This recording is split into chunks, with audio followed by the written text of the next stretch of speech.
E aí, galerinha do meu canal, tudo bem com vocês? Eu espero que sim.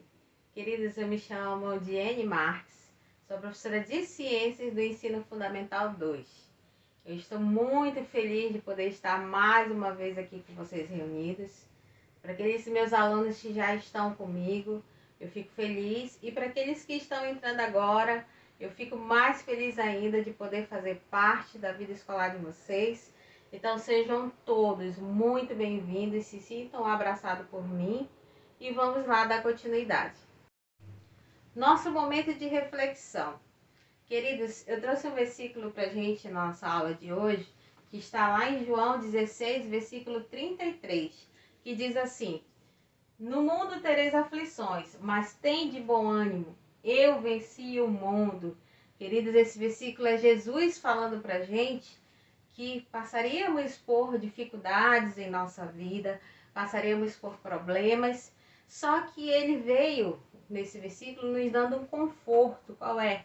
Que ele venceu o mundo, né? Então ele foi ser humano como nós, ele passou por dificuldades, ele passou por tristezas, ele passou por aflições, ele sabia que não seria fácil, mas ele nos deixou um refrigério, né? Ele nos deixou uma certeza de que nós também venceríamos o mundo assim como ele venceu. Então, meus amores, essa tempestade, ela vai passar e nós vamos estar mais uma vez reunidos.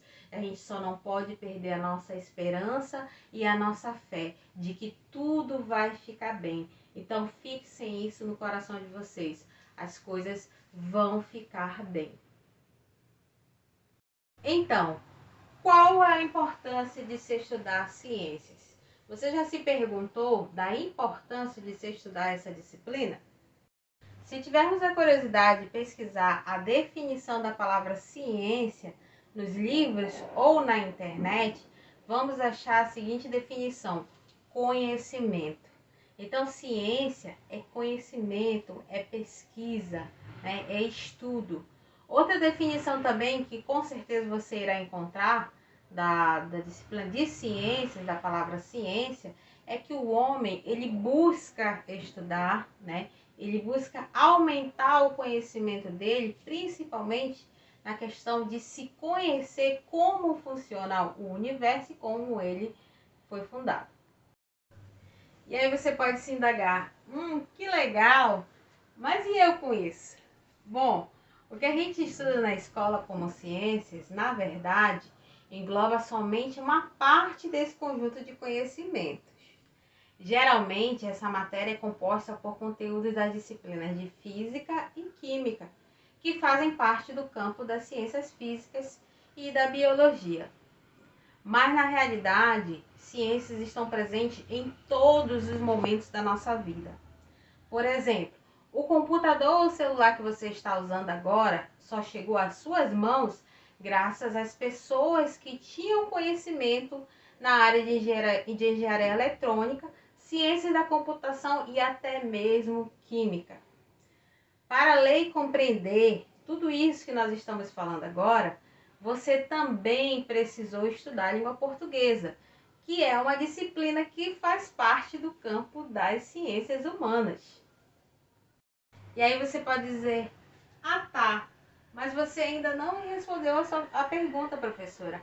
Por que é importante estudar ciência? Vamos lá. Resumidamente, a gente pode dizer que ciências é importante porque isso nos ajuda a compreender o mundo e como fazemos parte dele. O conhecimento científico estimula a nossa curiosidade. E ter curiosidade foi fundamental para a gente alcançar o desenvolvimento tecnológico que existe atualmente. Se o homem não se perguntasse, por exemplo, de onde vêm as estrelas que nós vemos à noite, certamente hoje não teria a facilidade de se encontrar endereços usando o GPS. Sem conhecimento de astronomia, como poderíamos lançar satélites no espaço? Ciência também tem a ver com a qualidade de vida. Vamos pegar o exemplo do que nós estamos vivendo hoje. Nós estamos dependendo da ciência, ou seja, de estudos que pesquisadores fazem para se produzir uma vacina, para que a gente possa salvar muitas vidas. Então, a ciência, ela além de nos ajudar a prolongar a vida, ela também nos traz diversos benefícios. É por isso que a ciência, ela é importantíssima para a nossa vida. E aí você me fala, professora, não tenho vontade de virar cientista. Tudo bem, mas aí, tenho que estudar física, química, biologia assim mesmo? Bom, conhecer e entender alguns objetos de estudos dessa disciplina também ajuda a desenvolver o nosso raciocínio e a nossa capacidade de crítica. Jornais, sites, programas de TV e conteúdo das redes sociais nos mostram todos os dias uma enxurrada de informações, nem sempre verdadeiras. Se não tivermos um conhecimento básico sobre o mundo, como vamos conseguir filtrar o que é útil ou não para nossas vidas? Além disso, esses veículos de comunicação apresentam uma série de descobertas científicas que são feitas não só em outros países, mas também em muitas universidades brasileiras. Compreender a importância dessas pesquisas desperta o interesse em cobrar de nossos governantes que haja sempre investimento nessa área. Nós precisamos estudar ciência, nós precisamos pesquisar. Afinal, ciência não é algo que fica apenas dentro dos laboratórios e das universidades. Ela também nos ajuda industrialmente, né? Ajuda para que empresas se desenvolvam, para que empresas criem empregos e estimulem a economia do nosso país. Então, partiu estudar ciências? Mas antes da gente começar a estudar ciências, vamos ver algumas dicas de como se estudar online, certo? Bom, primeiramente você tem que preparar o ambiente de estudo, né? Um ponto principal disso é você escolher um lugar silencioso, né? Um lugar que não tenha nenhum tipo de barulho. Outra coisa, procurar um ambiente que tenha luminosidade, né? Se não tiver uma janela, mas procurar um lugar que tenha uma boa iluminação. Outra coisa também importante para você estudar, separe o seu material por disciplina, né? Pegue o seu caderno, aquele caderno de 12 matérias, e separe as suas disciplinas, né? Bem bonitinho para que fique algo organizado. Outro ponto também, a sua mesa ela tem que estar limpa, né?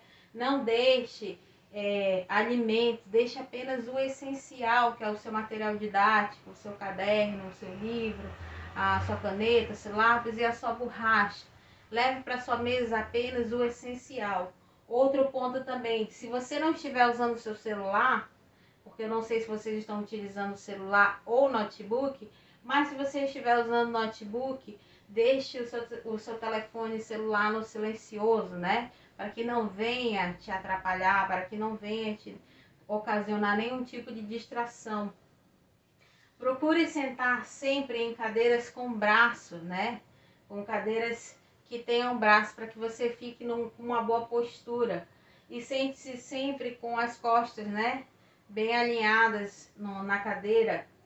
E procure usar, se você não tiver um local silencioso na sua casa, procure sempre usar um auricular, né? Para que abafe o barulho externo e você consiga se concentrar melhor. Aqui eu tenho 7 dicas importantíssimas para que você leve isso para sua rotina diária de estudos online. A primeira dela, organize o seu local de estudo, né? Então procure organizar qual o melhor ambiente da sua casa para você estudar, aquele ambiente mais luminoso, aquele ambiente mais silencioso. E aí organize esse local, como a professora acabou de explicar para você. Procure estudar sempre sozinho.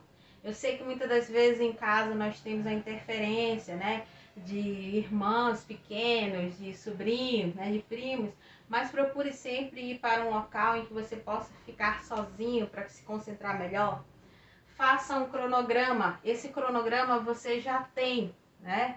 Então você já sabe o seu tempo de aula. Então procure sempre seguir aquele cronograma, né? Se você tem aula no primeiro tempo e começa às 7 horas da manhã, acorde pelo menos uns 30 minutos antes, né? Para você tomar seu café reforçado, para que você possa se concentrar e estudar. Outra coisa também importante, revise sempre a matéria. O professor explicou o conteúdo, mas sempre procure um tempinho do seu dia para revisar tudo aquilo que você estudou no dia. Outro ponto também, dica 5, escreva à mão. Queridos, é muito importante a gente escrever, porque quando você escreve, você está fixando o conteúdo. Então escreva, porque isso vai lhe ajudar a fixar o conteúdo. Outro ponto também, afaste as interferências. Se você está usando notebook para assistir as videoaulas, procure então desligar o seu telefone, não deixe que nada venha lhe distrair, porque nós sabemos que hoje nós temos muitas distrações, na verdade. Então, procure afastar essas distrações para que você consiga absorver o conteúdo da sua aula. Outro ponto e último, leia, releia e pratique, né? Leia o seu conteúdo, o seu livro didático, assista a sua videoaula com atenção. Se você tiver dúvida, assista novamente e coloque em prática aquilo que você estudou, principalmente na hora de realizar as suas atividades. Então, meus amores, hoje a gente vai revisar um conteúdo que nós já estudamos ano passado, né? Nós vamos estar revisando para que esse conteúdo fixe melhor em nossas mentes. Hoje a gente vai revisar um assunto que nós já estudamos antes, né? Que é os 5 grandes reinos.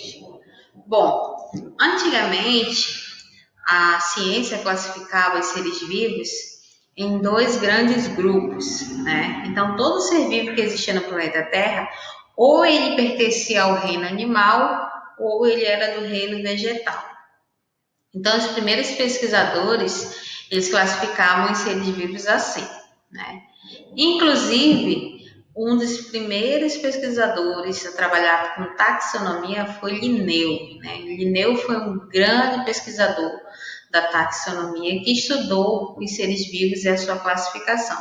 Então, antigamente, os seres vivos eles eram divididos nesses 2 grandes grupos, reino animal e reino vegetal. Só que aí os pesquisadores eles foram estudando e aí eles viram que não era bem assim, né? A ciência ela foi avançando, houve a descoberta do microscópio e acabou que os pesquisadores descobriram que existiam outros tipos de seres vivos, não somente animal e vegetal.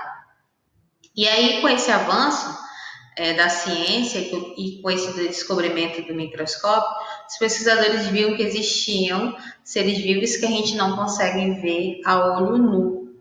E aí, em um determinado tempo, houve um pesquisador chamado de Robert Whittaker, que foi o pesquisador que viu a necessidade de se dividir os seres vivos em 5 grandes reinos, ou seja, 5 grupos de seres vivos.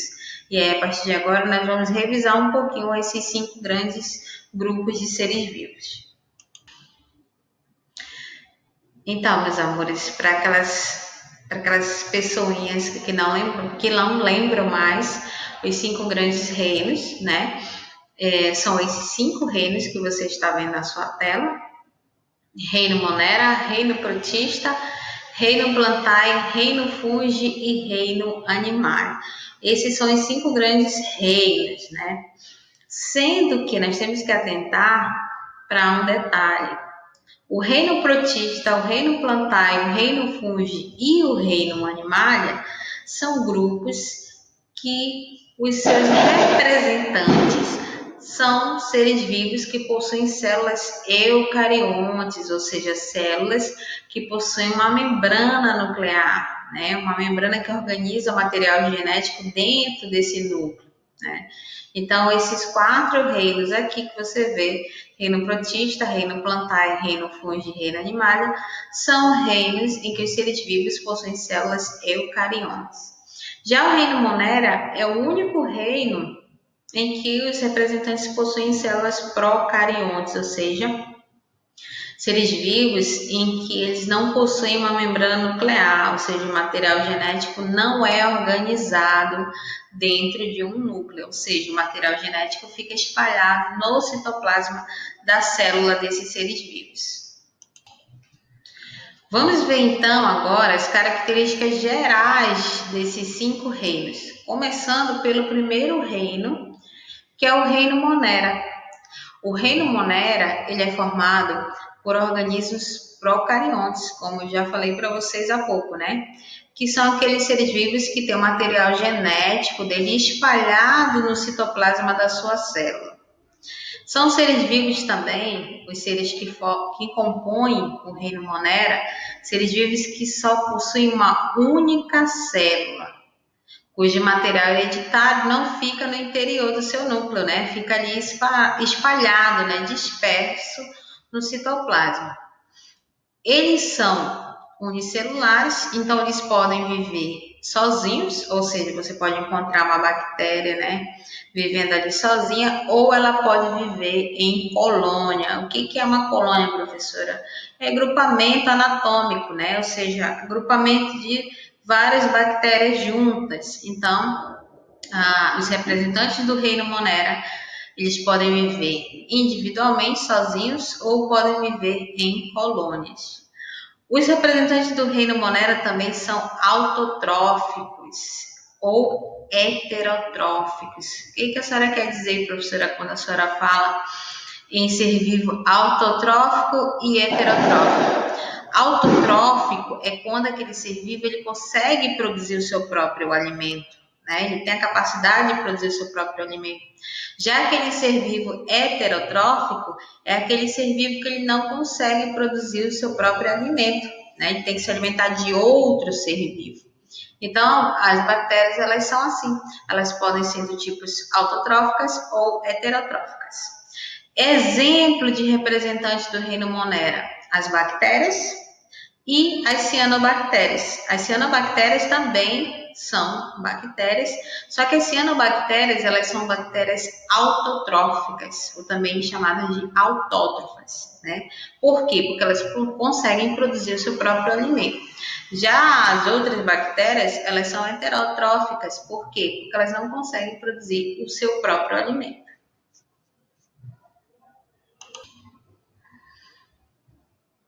E aqui nós temos alguns representantes do reino Monera. Como a gente vê aqui nessas imagens, aqui nós temos a representação de algumas bactérias, né? Como você vê nas imagens, as bactérias elas são microscópicas, ou seja, a gente não consegue visualizá-las a olho nu. Outro fator também que a gente observa pelas imagens é que elas têm formatos diferentes. E por elas possuírem esses formatos diferentes, elas possuem um outro tipo de classificação, que isso é um outro assunto que já vimos também, né? E aqui a gente já tem imagens, né? Só que são imagens já de cianobactérias, que é aquele tipo de bactéria que consegue produzir o seu próprio alimento, como a professora já falou, né? São bactérias autotróficas ou autótrofas, ou seja, que são bactérias que fazem fotossíntese, ou seja, elas são fotossintetizantes, elas conseguem produzir o seu próprio alimento. Vamos falar agora um pouquinho sobre o reino protista. O reino protista é o segundo reino que nós estamos vendo, né? O reino protista, ele é formado por organismos eucariontes, ou seja, organismos que possuem células eucariontes, ou seja, que são células que o núcleo é organizado dentro, né, de uma membrana nuclear chamada de carioteca, né? Ou seja, elas apresentam essa membrana nuclear separando o material genético do citoplasma. São unicelulares os protistas, né? Ou pluricelulares, ou seja, você vai encontrar protistas que possuem uma única célula ou protistas que possuem muitas células. Os protistas também, eles são autótrofos, ou seja, eles podem produzir o seu próprio alimento, né? Ou eles também podem ser heterotróficos ou heterótrofos, ou seja, eles não possuem não conseguem produzir o seu próprio alimento. Professora, mas como que eu vou conseguir diferenciar? Como que eu vou saber que eu tenho um protista autotrófico e um protista heterotrófico? É muito simples. Os protistas autotróficos são as algas. Já os protistas heterotróficos são os protozoários em si, né? Um representante muito conhecido desses protozoários é a ameba. E aqui a gente tem a imagem, né, de alguns representantes do reino protista. Nós temos aqui a imagem de um protozoário, que é um protista, e aqui nesse outro slide nós temos outro representante do reino protistas, que são as algas, né, que são microalgas. Nessa imagem nós vemos algumas microalgas. Aqui, já nesse outro slide, nós temos a imagem de um protista, também é uma alga, só que essa alga aqui, ela é macroalgas, ou seja, ela é chamada assim de macroalga, porque é um protista que você consegue ver a olho nu, né? Já a do slide anterior, ela é microalgas porque você não consegue ver a olho nu, você precisa de um microscópio para visualizar. E nessa aí, que a gente está vendo na imagem, ela é uma macroalga porque você vê ela a olho nu. Falando agora sobre o reino fungi. O reino fungi é um reino que são formados por organismos heterotróficos ou heterótrofos, ou seja, que não conseguem produzir seu próprio alimento, ele precisa de outro organismo para se alimentar. São pluricelulares, ou seja, eles possuem muitas células. Algumas espécies, exceções de algumas espécies que podem ser unicelulares, ou seja, que podem apresentar uma única célula. O reino fungi é um reino em que os seus representantes, eles são do tipo de célula eucarionte, ou seja, eles possuem uma membrana nuclear chamada de carioteca, que separa o material genético do citoplasma. São seres vivos que o seu corpo é formado por filamentos, né? Então, os fungos eles são cheios de filamentos chamados de hifas. E aqui eu tenho, né, a imagem de alguns representantes, né, do reino fungi com um cogumelo. Aí você vê na imagem a foto de um cogumelo que é representante do reino fungi. E aqui você vê também outras imagens de outras espécies, né, de cogumelo. Outros representantes também do reino fungi são os bolores, né? Bolores que você encontra em pão, né? Pão de 2, 3 semanas. Você encontra também esses bolores, né, em uma fruta podre, né? Tem aquela aparência daquela estrutura branca, aquilo ali são bolores, né? E aquela aparência verde que você vê no pão também são bolores, são fungos. Dando continuidade, então, né, vamos falar agora do reino Animalia. Reino Animalia é o reino a qual nós pertencemos. Eu e você pertencemos ao reino Animalia. Nesse reino, os seres vivos, eles são eucariontes, possuem células eucariontes, ou seja, o seu material genético é organizado por uma membrana nuclear chamada de carioteca. Eles são heterotróficos ou heterótrofos, ou seja, os representantes do reino animal não conseguem produzir o seu próprio alimento, eles precisam se alimentar de outro ser vivo. São pluricelulares, por quê? Porque possuem muitas células, né? Eles apresentam uma grande variedade de filos, né? Esses filos, hoje nós conhecemos como 2 grandes grupos, que é o grupo dos invertebrados e dos vertebrados. A diferença desses dois grandes grupos de animais é que os invertebrados, eles não possuem a vértebra, né, a coluna vertebral. Já os vertebrados, eles são animais que possuem a coluna vertebral, né? E atualmente eles são denominados de cordados, ou seja, que se adaptam muito bem a diversos ambientes do planeta Terra. Então, aonde você for, seja no céu, seja na terra, você ou na água também, você vai encontrar animais, né, representantes desse reino. É um reino muito grande e uma das características que marca esse reino é que esses seres vivos que pertencem ao reino animal, eles conseguem se locomover. Aí aqui eu tenho mais um representante, né, do reino animal, você vê gafanhoto, que é representante do reino animal. Na próxima imagem você também tem um representante do reino animal, que é uma medusa.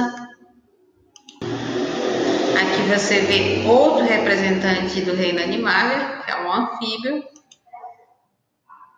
E aqui mais um representante do reino animalia, que é o mico-leão dourado, né? São animais representantes do reino animal. Agora falando um pouquinho sobre o reino plantae.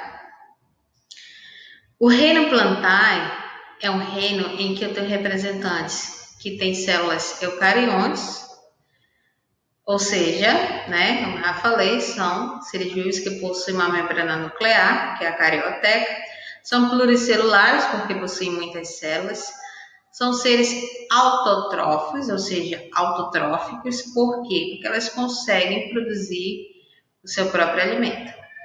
Os representantes desse reino plantae apresentam pigmentos fotossintetizantes, como, por exemplo, a clorofila. Suas células apresentam parede celular de celulose, que as tornam mais resistentes. São representadas pelos vegetais inferiores e superiores, como, por exemplo, os musgos, as samambaias, os pinheiros, o pau-brasil e entre outras plantas, né? Então, tudo quanto é planta que você imaginar pertence ao reino plantae. Uma característica bem interessante desse reino é que seus representantes, por possuírem, né, a clorofila, realizam um processo chamado de fotossíntese. E esse processo de fotossíntese é importante para as plantas, por quê? Porque é através desse processo que elas conseguem produzir o seu próprio alimento, né? E através desse processo de fotossíntese que as plantas realizam, conseguimos também um grande aliado para a atmosfera, que é o oxigênio. Então, todas as vezes que uma plantinha está fazendo fotossíntese, ela está produzindo não só a glicose, que é o alimento para ela, mas também está produzindo o gás oxigênio para a nossa respiração. Aí eu tenho a imagem, né, de um representante do reino plantae, que é a planta carnívora, né? Que é a única planta que não em si não faz, né, a questão da fotossíntese. Ela é carnívora mesmo, ela come seres vivos. Aqui eu tenho outro representante do reino plantae, que é o lírio, né? Inclusive é muito lindo. E tem também uma plantinha aquática, né? Que também faz parte do reino plantae. Então, meus amores, essa foi a nossa revisão de hoje, né? Nós revisamos esse assunto. A professora agora vai estar mostrando para vocês a atividade que vocês irão fazer. É uma atividadezinha só para a gente verificar o nosso nível de aprendizagem, né? Na nossa aula de hoje. Vocês vão estar copiando as questões, né, para o caderno junto. Antes de tudo, façam um cabeçalho bem bonitinho e copiem as questões para o seu caderno para poder você responder. A professora vai estar mostrando agora para vocês a atividade de hoje, que vocês irão realizar no caderno de ciências. Meus amores, aí está. Essa é a atividade de vocês, tá? Você vai estar copiando o cabeçalho bem bonitinho, Aí colocar o nome do seu professor, da sua diretora, seu nome, sua série, turma e turma. E a data de hoje. Aí logo em seguida você vai copiar essas 10 questões para o seu caderninho, né? Seu caderno de ciências. Lembrando que a professora colocou aqui entre parênteses a quantidade de linhas que você vai ter que pular, né? Então você copia bem bonitinho, em seguida você responde, tá bom? Assim que você terminar de fazer seu exercício, você entra em contato com a professora pelo privado para que eu possa estar lhe auxiliando, tá bom? Agora a professora falando, né, se direcionando aos meus alunos da educação inclusiva. Essa aqui é a atividade dos alunos da educação inclusiva, ok? Então, meus amores, vocês irão responder essa atividade, irão completar aqui o cabeçalho bem bonitinho. Em seguida, na primeira questão, você vai pintar cada reino conforme a legenda que a professora colocou aí. Você vai pintar de verde o que for planta, você vai pintar de vermelho o que for o reino animal, de azul você vai pintar o que for algas, né? Seja que pertence ao reino protista. Você vai pintar de amarelo o que for fungo, né, que pertence ao reino fungi, e você vai pintar de lilás, né, ou de roxo, aquilo que for bactéria. Na segunda questão, diz bem assim: a ilustração mostra o representante de cada um dos 5 reinos dos seres vivos. Escreva o nome desses representantes. Então, aqui na imagem você tem o nome dos 5 reinos. Aqui ao lado você vai colocar o nome de um representante de cada reino. Na terceira questão diz bem assim: de acordo com a classificação dos seres vivos, que são em 5 reinos, os organismos procariontes estão classificados em qual deles? Aí você vai marcar. Será que é o reino Monera? Será que é no reino protista? Será que é no reino fungi? Ou no reino plantae? Aonde será que estão os procariontes? Que a professora falou na videoaula, né? Na quarta questão, responda. Você vai responder essas 2 perguntinhas, né?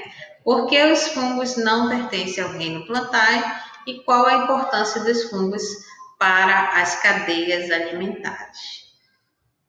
Na quinta questão, diz assim: relacione corretamente as 2 colunas abaixo. Então, você vai relacionar essa primeira coluna aqui com a segunda que está embaixo. Você vai ler, número 1, animais, leia cada uma das frases. Aquela frase que estiver falando sobre o reino animal, você coloca 1. Depois, a que estiver falando sobre o reino vegetal, você coloca 2. Aquela que estiver falando sobre os protistas, você coloca 3.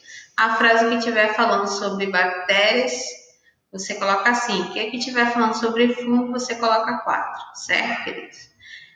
Essas foram as atividades de hoje. Meus amores, a professora adorou estar com vocês em mais esse momento, né, de estudos. Eu espero que eu tenha procurado ser o mais clara possível. Se vocês precisarem de alguma ajuda, entrem em contato com a professora. Vocês sabem que vocês vão ter um momento para tirar suas dúvidas. Então, aquilo que não ficou claro, você pode estar procurando a professora no privado, que a professora vai estar fazendo de tudo para esclarecer todas as dúvidas dos senhores, tá bom? Então, façam a atividade, copiem no caderno, respondam e mandem para mim, tá? Uma foto para que a professora vá verificando aquilo que você conseguiu fazer. E aquilo que você não conseguir, você pergunte à professora. Eu estou aqui para auxiliar os senhores.